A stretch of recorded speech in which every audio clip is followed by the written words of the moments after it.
It was just ridiculous. It's not often that you're watching the WNBA or that I'm watching it and I'm like, wow, I've just never seen this before. Picture this for a moment. A commissioner desperately clinging to control. A fan base pushed so far they finally snap, and three players, Caitlin, Sophie, and Lexi, standing shoulder to shoulder as the entire league shakes beneath them. Right now, the WNBA is staring down the biggest crisis in its history. More than 200,000 fans have already pledged to boycott the 2026 season.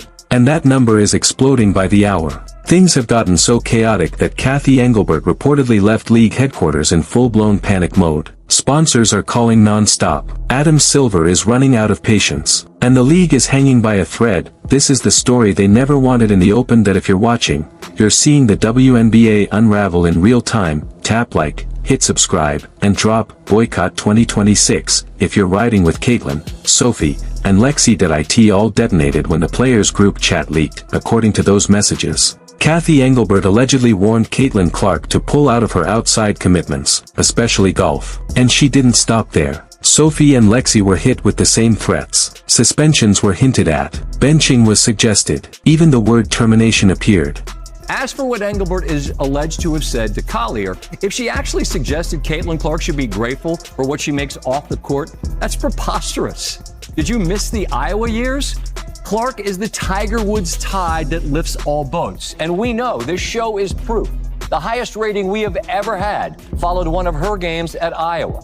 The WNBA has benefited from her presence more than the other way around, even though this year for Caitlin Clark was essentially lost. The players were stunned. Then Caitlin finally spoke up, so we're not even allowed to play golf. We can't have lives outside basketball now. That message spread like wildfire. For the first time ever, Caitlin Clark, the face of the entire WNBA, felt cornered. But Sophie and Lexi refused to let her stand alone. If they suspend you, we're out too, they told her. 3 teammates. 3 fan favorites. 3 women united. Right when the league needed them divided. And somehow, Cathy picked the worst possible moment to pick this fight. The second the threat leaked online, fans exploded. 1 tweet alone passed 1.2 million views. Suspend Caitlin and we suspend the WNBA. Reddit erupted. Instagram erupted. TikTok erupted. This wasn't frustration anymore.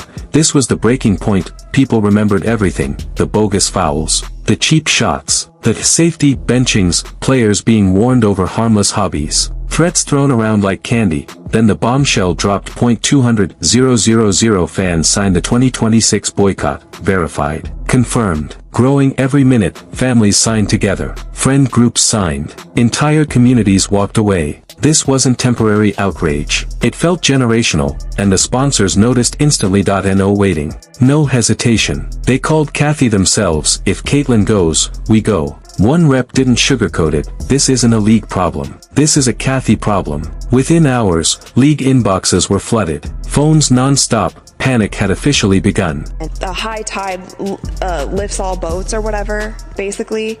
Like, if you buy into this, everybody is going to eat. Yet you had people fighting tooth and nail the entire season, not wanting it to be this way because other people weren't getting flowers, or she was getting too much attention, or she gets a special whistle, or I'm gonna check her off the ball here just because. And then her teammate cheers for her for throwing her on the ground. It didn't get better. And it's disappointing to me because it's not every player in the WNBA.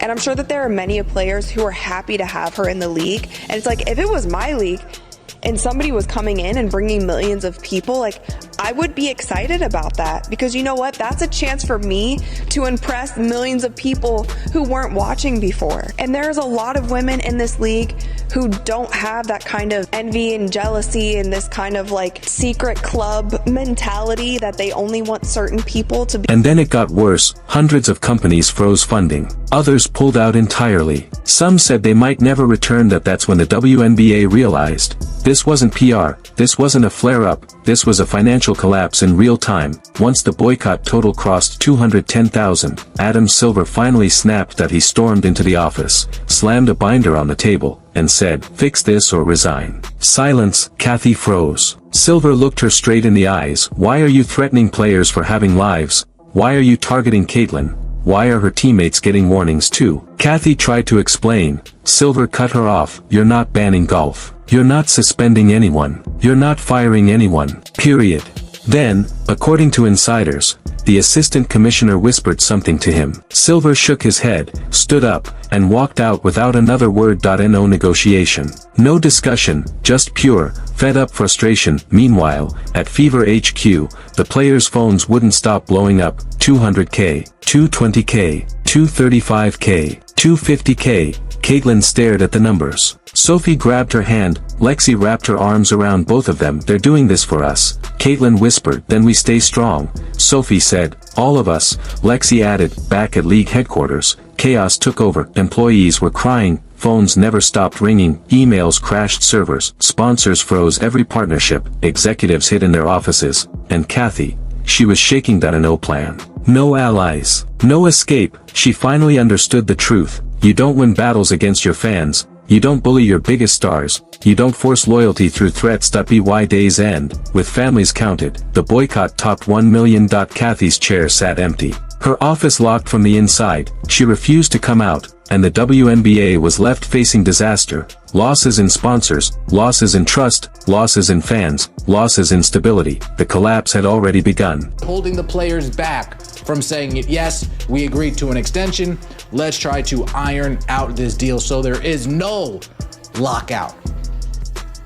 Right? They'll still be able to negotiate if there's a lockout. However, players won't be able to head to the facility. They won't be able to get treatment. They won't be able to train with the team, with the staff.